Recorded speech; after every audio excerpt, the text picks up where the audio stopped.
Hello, hello, hello, hello. Welcome to BetaCodex Live. My name is Rijon Erickson. I am a contributing artist with Red 42, the consulting firm that does all of this stuff. BetaCodex, open space beta, relative target, cell structure design, all of the things that make the work of the system approach so powerful for organizations. And today on BetaCodex Live, we will be talking about the topic of research and the focus having shifted from the BetaCodex Network from a practitioner kind of associative focus to a research focus and creating knowledge in this world of change and transformation. And with me today to talk about that is Niels Pflaeging. Hello, Niels. Hello, Ryan. Good to see you again. Good to do this again with you. I am so happy. This is episode, I think, 19 now that we've done. Good. So we're getting there. It's not like Bones. I'm currently watching one of the shows. I think they did 12 years with 15 to 20 or 24 episodes each year. We're getting there. We're getting there at some point. We're going to keep this train running and singing the song of Beta to the world, the BetaCodex. So the topic of research on the table today, and the BetaCodex Network being a group of practitioners and advocates of the approaches I talked about in the intro. It was affiliative, before, very, very much about kind of being in and soaking in the knowledge. I mean, that was my perception. And kind of when I came into this last year, that was it. The beginning of this year, that there was a shift in the invitation to join the network and to be engaged with the network. Yes. And it was from that associative focus to a research-based focus, which if you would mind digging underneath that a little bit and talking about why that is, and then we could go into the topic of why that's important. Yeah, that's a beautiful question. So you also went through this shift, right? And it came to you as a surprise, probably. I think it was kind of this lovely page with associate beta people, and everybody could just ask for it and be shown on that page, right? And we kind of dropped that. Yeah. So, the bar was raised. In other words, yes, the bar was raised. I think we had to. It was an act of self-defense, really. Maybe to give the background that you asked about. There was an episode that I think, or two things that came together when the COVID crisis or when the COVID pandemic started. We started doing meetups, right? Different formats, virtual formats, more frequent meetups every month or so. We did a meetup first in German and then with you later in English as well. And hosted by an American and so on. And that was going well, but this kind of stalled, right? The excitement about it or the energy in those meetups, it kind of faded away after a while. That was one observation. And the other thing was an episode where Silke, last year, she did beta transformation with open space beta and cell structure design at a client in Austria. So she underwent this transformation and with open space beta time box and everything. So during these 90 days of open space beta, at a certain point, I asked her, okay, so do you have a journal, Silke? Are you documenting what's happening? Because all this is so interesting. What about your journal? And of course, I knew she didn't write a journal about the thing, right? Yeah. At least not a proper one. She has a journal anyways. So Silke writes down things all the time. But I knew that she hadn't documented things for the purpose of, let's say, publishing it or, talking about it systematically. So she said like, oh, shit. Something like that. In German, yeah. So Scheiße. Yeah, exactly. Something like that. I forgot again. Something like that. And then of course, she was mad at me because how did I dare to ask her about this during her difficult? It was these transformations are tough, right? They're tough business. This transformation, 90 days, a lot of shit goes on. So she kind of, first reaction of hers was she got a little angry about, now you want me to do research as well? And then when we calmed down, we had this conversation. Yeah, I mean, if we aren't doing research during the work, then when are we doing it? Or how? It's the richest source of research is doing the stuff. One could say that we having this conversation here, you, Ryan, and I, we had this conversation as well. If we're doing lots of these BetaCodex Live, it should be connected to research. Something should be coming out of it. Some insight, some scheme or patterns should come out of it, right? Yeah. Everything is research. There's this famous sentence by Harold Yarki, not sure if you know him. Learning is the work. And one might also say research is the work, right? If you do work and you do not research, it's an opportunity wasted for the world, not just for you. Exactly, not just for you. And this also, one of the genesis events of the open space technology community was a conference called the Business of Businesses Learning. And this is before Sengi, and this is before all of that stuff. Yeah. And it's this theme of why are we doing this? How do we get better? What is this lean bit about continuous improvement? What are we improving if we're not improving our knowledge and our skill and our ability to learning? So, but over and over, of course, we see that communities like I will generalize a bit here. Communities like Agile, Lean, or even our own community, we sometimes fail to close this cycle, to create this double loop learning, as Chris Arger has called it, of reflecting about our assumptions, and to recognize patterns, to ask ourselves, to generate new insight fundamentally, and to share it. That's what would be my working definition for doing research. Is not science. It's an academic, scientific, elitist thing that only brainy statisticians can do in the ivory towers of university. And that's not the definition of research we are using here. By the way, it has nothing to do with a sound definition of research. Research should be something like generating insight that is meaningful enough to be shared, and that is shared, with a greater community, a relevant community. So relevant insight shared with a relevant community, I would say that something like that is a good definition. Yeah, and there's turned the BetaCodex Network in such a community of research community. Yeah. And the invitation to explore topics of interest that you're passionate about, and you have skill that you want to get the data, to information, to wisdom, to insight, all of that stuff. And that happened. What you described before is like this concept of action research. And we are doing this. We are capturing what's happening as we're doing it. And is in a way founded by Kurt Lewin, right? Goes back to Kurt Lewin. Exactly. Sociology. And it's this action research that we do as a result of practice. And this is not peer reviewed. I mean, there's a difference between academic peer reviewed research and action research that you do in the field, and that you're collecting the data, you're having insight, you're sharing that insight and creating a body of knowledge, which is so much about what the BetaCodex Network is, and the white papers and the books and everything is that's what this is all about. And then how do we bring that knowledge forth and help others have the insight? Yes. By the way, I get this sometimes when I mention our research or research on LinkedIn, etc., on social media. I sometimes get it, but is it peer reviewed? And that is, sorry to say this, but it's quite ignorant to ask this. It's research if it's peer reviewed. In the human, how is it called? The humanistic sciences.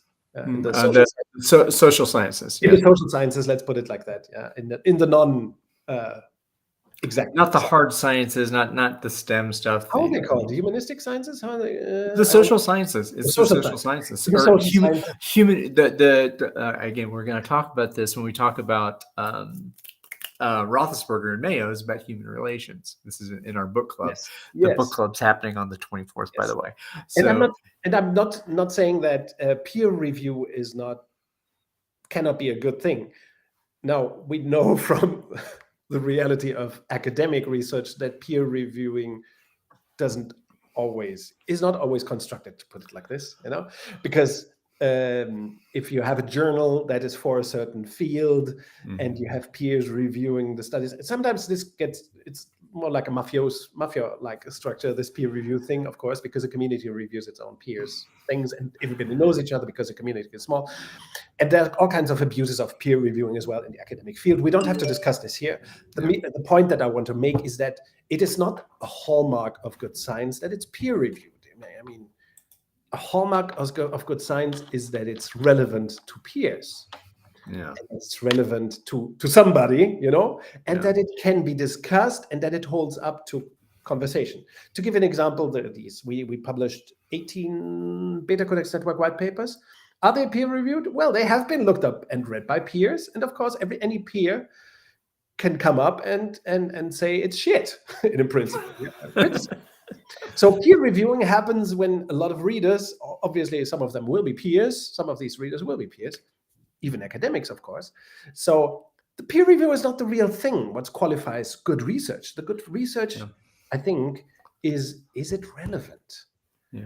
Is it And relevant? is it useful? Can it be a guarantee, or how we try to guarantee that it's relevant, that it holds up, that it's sound?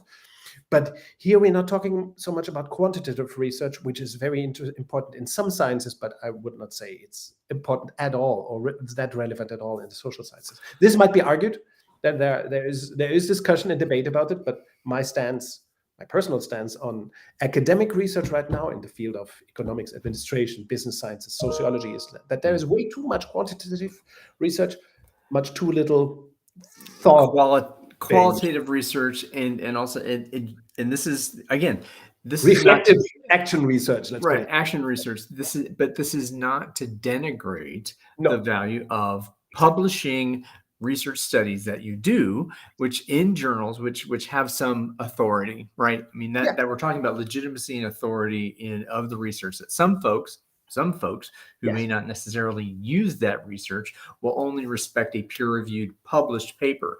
And the publishing mill in academia becomes this this vicious cycle. And it is well documented that there is a replication crisis in the social sciences. And this conversation, of course, is not to bash or criticize academic research. It's not what this is about. This is about, contextualizing why we need non-academic, non-journal focused, non-career track academic research.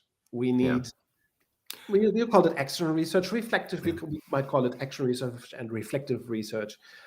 That can well be held up to, it should hold up to scientific standards, of course, But peer-reviewed is really just a mechanism of that. I think there are other mechanisms that are as well, and of course, I would love to have my stuff peer-reviewed. It's just that academic journals do not give a shit about what I would call relevant research today, sadly. And this is the other topic we don't have to go into in detail, right? But I think there is a crisis. We should acknowledge that in academia. I think there is a crisis of research in the world. I think that's my main point here. That's what we started to talk about. Why did we have to become research focused as BetaCodex Network? Because we had to reconnect with advancement and with progress. And the only thing to do that, to create significant insight, is, and here's a trick, I think. If you, in our field of organizational development, leadership, organizational studies, organizational sociology, organizational ecology, however you want to coin it, you need, I think, to be acting on organizations, generating insight, and turning that into research and feeding it back into something like consulting, right? So you have to have this practitioner scientist reflection inside you all the time. That's what I had this conversation about at the time with Silke, right, during her project. And it's an annoying thing to say, look, you cannot just do consulting. We cannot just do consulting. We also have to be scientists in doing that. Otherwise, we just stink. You want to move the practice forward, right? You want to learn from what you've done, and we need to move it forward. So we need to do science. They are intrinsically connected, these two things. Exactly. Yes, we have to be practical. That's, by the way, why the BetaCodex Network was founded 15 years ago. In 2007, we had this conversation in the Beyond Budgeting Roundtable, which had become just not even a think tank, a talk tank, I might say, in a way. It still had a community running and reflecting, but the case research had ended in 2003, or the systematic case research. It had started in 1998, went to 2003 or so, 5 years. And then we had done enough cases, really. So the new cases didn't generate so much new insight. We still had new cases like Toyota, BMW coming up, but it wasn't the core of the research. So the next round of research, I argued, and Robin Fraser argued, it must come from us doing transformative consulting work, data transformation, as we call it now. And if we do not do that, we said at the time, 15 years ago, then we will not, how will we sustain the knowledge sharing relevance? Well, and how do you gain more knowledge? How do you gain more knowledge if all you're doing is talking about it? That the Red 42 work is getting out there with the principles that came out of the Beyond Budgeting Roundtable and out of observation and out of the study of Handelsbanken and W.O. Gore. Yes, and that was a fantastic research. And from my point of view, one of the greatest advancements in business management research of the last decades, I think, came from that case study, comparative case study work with Handelsbanken and other cases. Looking at them really closely, reflecting about them in the practice with the community, and then generating inside articles, books, and concepts first. So that was a necessary research step. But I think then we had to move our attention more to how does transformation work? Why isn't it just happening within our community? We asked ourselves that in the Beyond Budgeting Roundtable. Why aren't these suckers, these member companies, why aren't they just transforming? We're telling them the truth all the time, and it was good, sound advice that we gave them. But it wasn't enough, we needed transformational methods. So that's when we started working more with the Kotter model of change leadership, with William Bridges, managing translations and so on. We put these pieces together with psychology. So I started working with psychometric diagnostics as well and so on. So we put these things together until we finally discovered open space beta. Right. There's the double helix, that came out of the research, right? Yes. At that time. That was one of the research results towards the end of the Beyond Budgeting Roundtable and at the beginning of the BetaCodex Network. Yes, at the time we had these insights around we have to connect the personal development and the organizational development, and that is this double helix idea. Yes, and here's another thing that came up. Self-structure design also has its root there. By the way, self-structure design also has its root back then. We also had the more clearer idea about decentralization and the periphery and so on. We also had very significant insight or research insights, let's say, insights generated from research at the time about these things. So this comes back to when we're talking about this, there's also, if we are in the change world, right? If we are desiring to make a change in the world that has decentralized organizations, that have periphery-based structures and mastery-based authority, all the things that we talk about, that just saying it is not enough. That there needs to be, that if you just spread the information, that people will just pick it up and do something. It's not quite. That there is a need for this social, social proof, I think is one way that it gets framed. But for that real change to happen, you need to be involved with it. You not just to be talking about it, but to go out there with consulting clients, creating knowledge out of experience and learning from that and helping others learn and then doing it with them. So that creates that environment for change that we're still looking to accelerate, that we're looking to do that you can't not share the information, right, that you have, but then that's, I think, the piece of it that has come from the BetaCodex out of Beyond Budgeting Roundtable was, like you said, it's doing it and making it happen. That's what brought me in originally. And that there's all this other stuff out there, and that we're actually doing this stuff out there in the world. Like, I want to be involved with that, not just the talking about it. By the way, we should appreciate and contextualize in this way as well. You recently did this podcast with these guys from our hatchery. Yes. We will also likely produce an episode together, and I think those are great guys. Their manifesto sounds very similar to BetaCodex, right? Very similar. Yeah. Suspiciously similar, right? But I always wondered, are they doing it in practice? And that's this and this is not about, nobody has to prove anything to us, and we don't have to prove anything to anybody. This is not about proving to each other that we can do it.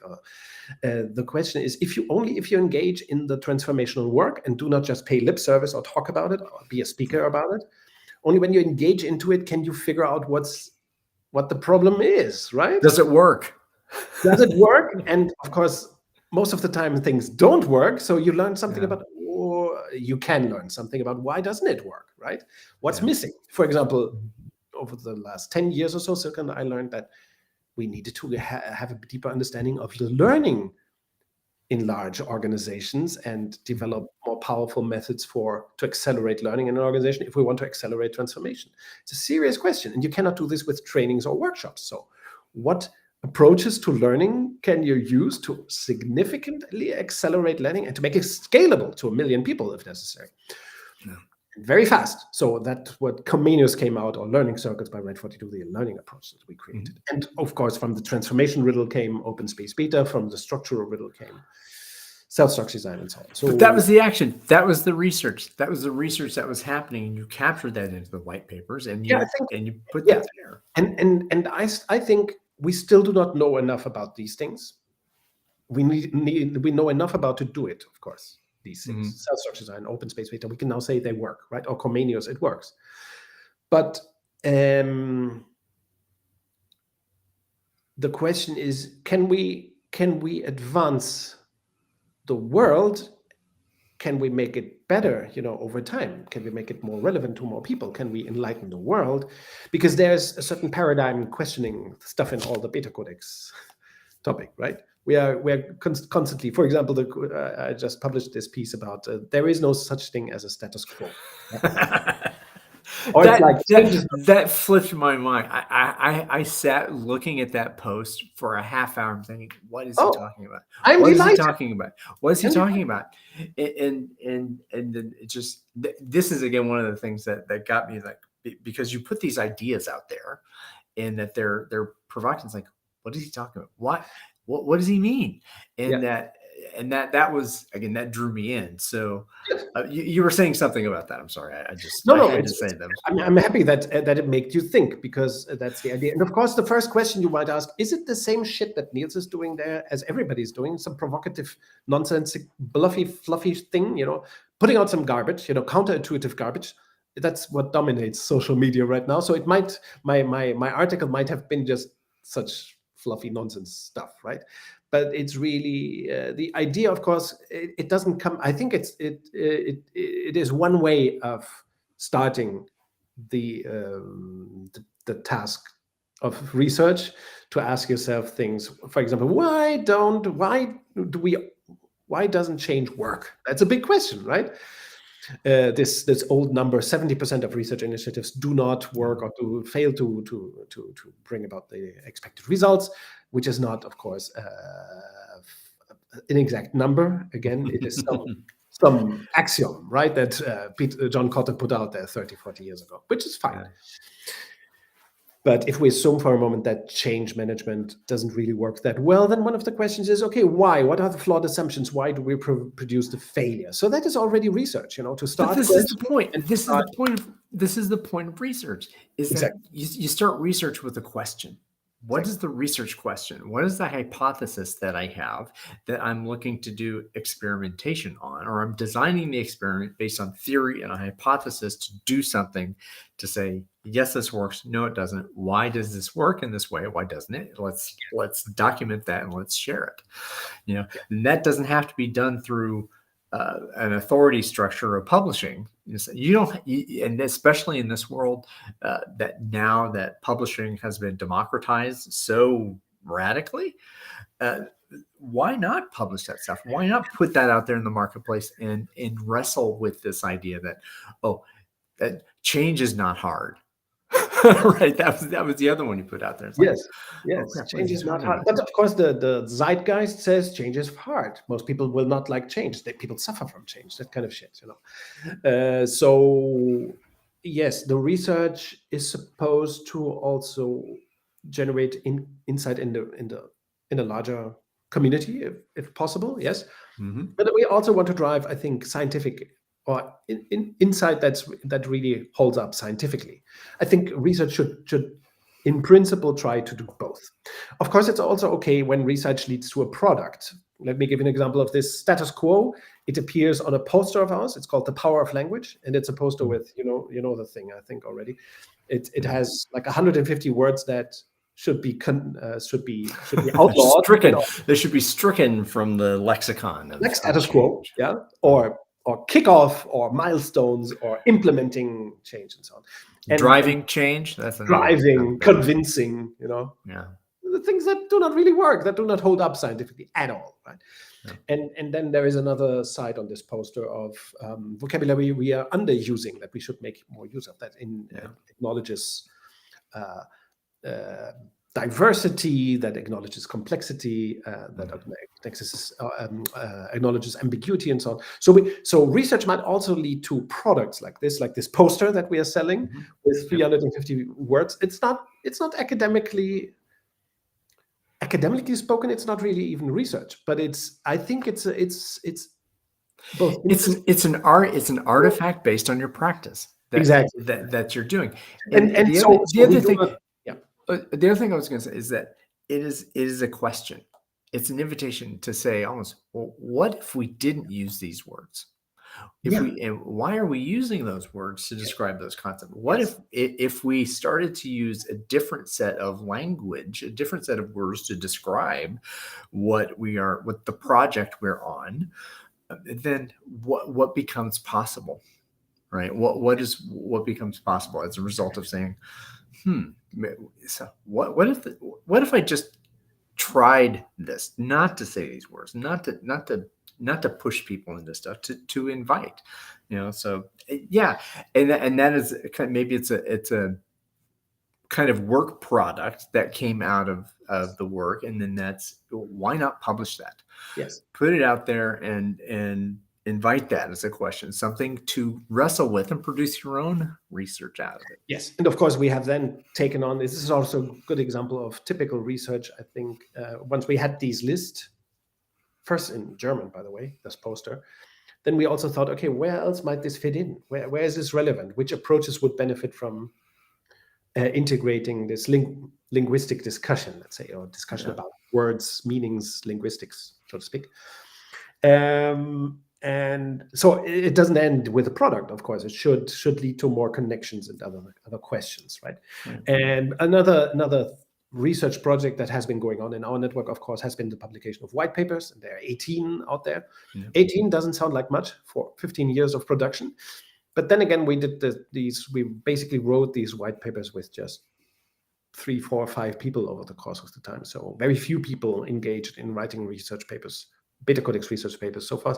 We could do much more with that. By the way, I think that's something that I thought yesterday, leading up to our conversation today. I read a book, pretty good book, I think, about change. That's old, 15 years old book. And there was a fascinating word in there, and fascinating argument that I thought, oh my God, this is a great idea for another BetaCodex round white paper, to write about this aspect and contrasting it or reflecting on open space beta in the light of this concept and visualizing it. Because our white papers, of course, most of them are quite visual as well. So, so we do not just appreciate, dry, written, lengthy publications, but also in our white papers, very visual, beautiful presentation. They're a compelling read, and for anyone out there who wants to go to the betacodex.org website, you'll be able to find the white papers and examine them for yourself and go back to them. And they're enjoyable to read. This is not rocket science, as they say. No. To write a paper like that, it's a little bit of work. I usually need a couple of days, or sometimes a couple of weeks to put it together, not on all the time, with interruptions. But I think it's not everybody could, in principle, could do this. And of course, nobody has to do research alone in our community. We can do it together, hooking up, So this brings up something for me in terms of doing the research, exploring and sharing the topics that you've uncovered in your practice. It gets me thinking about what was it like building up to Organize for Complexity? What was, and this is maybe an off topic, but you had to do some research for that. You had to base that on practice. You had to base that book. You wrote a book on this stuff, That's you an know, and amazing that didn't come from nowhere. Yes, it's amazing observation. Yeah, yeah. Organize for Complexity was exactly one of these research outcomes, and it's beautiful that you mentioned this, by the way. And we're not scripting this shit, right? This is you just mentioned it. I think Organize for Complexity, one of the major insights was that our way of describing these new insights with text alone ended at that point. And I felt that in my writing. I had published 3 books, and the last one, it had totally frustrated me. The market, it was just published in German, this book. It was about the 12 principles of the BetaCodex fundamentally. And the response from the market kind of frustrated me. So Silke and I, we had this idea of visualizing more. We thought, okay, we must make this more our insights, let's say, this model BetaCodex, let's say, we may have to make it, we have to make books for non-readers. That was the challenge that we created for ourselves. The books need to be for non-readers now. And another challenge, another idea or quest that we had, a great book must fit into a woman's purse. That's an interesting insight about the form factor. Larger stuff as well, but the idea was a great book should fit into a woman's purse, not that one. Yes, this one doesn't fit into the purse. Not that one, but the you have the Drucker book. Yeah, that's a good side. So now I'm getting some insight into the that you can take that to the opera if you like. So before Organize for Complexity, we had these ideas, and of course we went. I went to talk. I had an agent, a literary agent here in Germany at the time, so we had a workshop with him, and to get to the bottom of this. And he at the time said, "This will not sell. A visual book will not sell." And at that time, I canceled I never worked again with that agent. Of course, then 2 or 3 years later, after I published Organize for Complexity, the market changed and all books became visual. I know not all, but many business books have become visual, as you well know, right? Books like the Canvas books and so on. Yeah. Still Like an Artist. Yes, of course. Yes, that kind of book. It didn't really exist, right, before 2014. The coffee table books, those beautiful books like that, but not in the business economics. We're talking business. Yeah. So Organized Complexity came out of this insight. We have to visualize. I was visualizing, and this was another research thing I did every time in my workshop. I started drawing more on flip charts and using not PowerPoint, but flip charts, as you know. And the drawings became crazier and crazier. And sometimes, miraculously, because it's reaction research, right? The insight happened at the flip chart. So the new visuals, they happened during workshops. So then I reproduced them, refined them, tried to make, and that turned into the white paper first. The BetaCodex white paper was first. Those had 2 parts, then it became 1 part, and then Silke and I sat down and said, okay, this must become a book. There's more to it. Some things are still missing. So then that was extended and turned it. So all these stages happened before Organize for Complexity. Also, the recognition of org physics. That's another BetaCodex white paper that went into that book as well. The insight that there are 3 organizational structures, which I think is, for sociology, it's a paradigm-shattering insight that all organizations have 3 structures. So all this research went into Organize for Complexity. Yeah, and I think it got that response, enthusiastic response, because the time was there, ready for this as well. So research can lead to a book, to white papers, to just an article, to a concept, to a product. All that, I think, it can be relevant research. Yeah. And I think that the next step for this, as we maybe land this in a little bit, is asking the people who want to be involved with this body of knowledge, who want to go deeper into beta, who are curious about one or more. So what was it about this principle? What does it mean? So I've heard about all this stuff about self-organization, in the Scrum Guide and all this noise about it. Wow. Well, BetaCodex has some stuff about self-organization. Well, why don't we do some research about what does that mean? Where did it come from? How does that happen? What does it actually comprise? Self-organization has many facets to it, the Yes. self-management, self-control, self-regulation. And where do those come from? What's the psychology behind it? So those are topics. That's just one that could be invited for someone to bring into the network. Same thing with consulting. Same thing, because we talked about beta consulting before. Yeah. I mean, there are any of these topics that we've talked about over the past 19 weeks. It could be, if someone out there, if something grabs you, be curious and ask for help, and you talk with one of us. Peter Paul, who's very active in the network, I know he's done a lot of work and does consulting in this domain. So we are out here to help. And this is not the Niels or Rijon or Silke show. This is the show for all of us to show what we are doing, and you are invited out there, you who are watching this. So what we basically tried to say from the beginning of this year, and what we're trying to say here now, is that we have a firm belief that a relevant community in organizational practice and science today needs to be research-based. It needs to conduct research as a natural thing, just like breathing, So not everybody has to write well. Not everybody has to be perfect at publishing or writing or conceiving it, but we certainly all can contribute something to research, and the research can be collaborative and should be collaborative, ideally. Of course, sometimes I write a paper and it's basically mine, and I could publish it myself, but the idea is always to involve somebody else and to hook up. Second thing, we believe that the community should be research-based. Our community is also self-organized, but as everybody knows, self-organization needs a container, a boundary. Yeah. And in saying that, the container is research. The container is not this show. This show is a vehicle to the container. But the research should be the show that we really do together, and that should and the research should be embedded in dialogues that we, like the one we're having here, in conversations with clients within the community, in consulting work. All that should generate insight, and when it's shared, that can well lead to or be bundled in relevant research, right? So that's the idea, and that ideally everybody in the network should be involved one way or another in research. And we started this kind of research project in December, or this philosophy in December, January, right?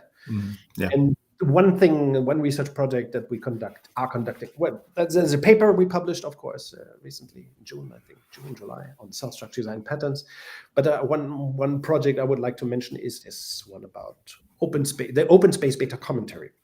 That started in January at least, maybe even in December last year, 2022, which is very interesting, which is a more serious look, after 5 years of doing open space beta work, a serious look at what are the things that we have learned about the practice of open space beta. And to put that in commentary, that was one of the ideas that Silke brought to it. Just like in legals, in the legal, how is it called? In the legal system, of course, we produce laws. The commentaries, the commentaries within the legal system. We talked about exactly. That. We first have laws, but then we have commentary usually on complicated laws, because we need commentary additions that are not part of the law, but that explain the law in a really rational way, that make the law applicable for, in that case, lawyers and so on. So in our case, we have the handbook, of course, we have theory, we have the concept, we have concept overview and so on. But to make commentary, that I think is a brilliant idea, and it will lead to other publications. We're still on it, right? So the cell structure design commentary, the relative targets commentary. in a way, I think that's a good point. In a way, I think the cell structure design patterns are a little bit what the commentary is to open space beta. I'm currently working on another paper with cell structure design patterns. It doesn't have the same style as the commentary. The commentary is even more factual. It will be very interesting, I think, research-wise, for everybody interested in change dynamics, sociology, and the science of change, to read that commentary, because it will be very, very, very rigorous. I can promise that. It's very rigorous research, a very rigorous addition to our body of work as a collective. Yes. Well, this feels like a good point for us to tell everyone what's going on in the next couple weeks. You see down there at Yes. the bottom, we have the caption saying that the next research gathering is going to be held on October 30th Yes. At noon Eastern. And this is an And open invitation to everybody, really. Yes, to join this global research gathering online and to get involved in our research. You can come up with ideas for research. We can discuss ideas or concepts of research or ongoing research. We can talk about why we find it hard to do the research or why it comes easy. Bring a research question. Bring a research question. Exactly. Bring your how is it called when you have something? Your curiosity, your passion, but it's a bad feeling. You have a bad feeling that will lead to research. You know, before you have a gut feeling, some. Bring your gut feeling, your inquietude. Oh my gosh! How is that? Your inquiry, your worry. Oh, your anxiety, your attention. Bring the tension. I think what is the creative tension, as Seth Godin also So said. that can be part of the research gathering, to have conversations about this, and we can also discuss, proposals, ideas, concepts, suggestions, forms of research, all this kind of stuff. Yeah. Right. So what else do you have going on the next couple of weeks that you'd like to share? In addition to the research gathering, anything you want to say before we hop into Zoom? Looks like someone may want to join us next time. I think next time I will have announcements to make about an event somewhere. Okay. All right. Well, for me, I'm available for organizational consulting, leadership coaching, and all manner and forms of helping organizations become more musical through the beauty of the BetaCodex. Yeah. So with that, I will say hey to Niels, and we'll see you in Zoom. See you, everybody. Okay. Signing off. All right. Thanks a lot, everyone out there. I know that this has been a great discussion, and I enjoyed it. I'm pretty sure Niels did as well. We should talk about that in Zoom. And for those of you still watching, I thank you for the precious gift of your time and attention. Be well.